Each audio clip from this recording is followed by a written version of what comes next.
domin in ban da shugabanni suna sha'awar mutuwar talakawa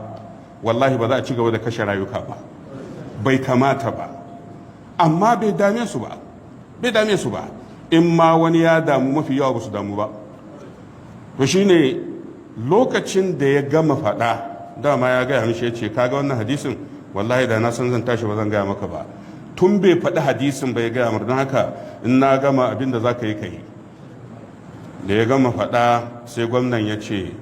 ala kunta haddastani hadha qabla al-yawm,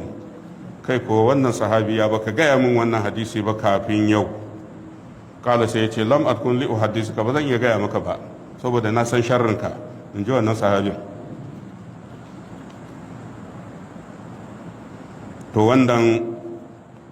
wanda shugaban nan zaluncinsa ya kai inda ya kai, bayan ya yi zalunci a yankin basra, yankin iraq, shine ya aika ma shugaba yana son ya bashi, ya ce mar ka bani damar mulki ina so ka bani hagun mulki,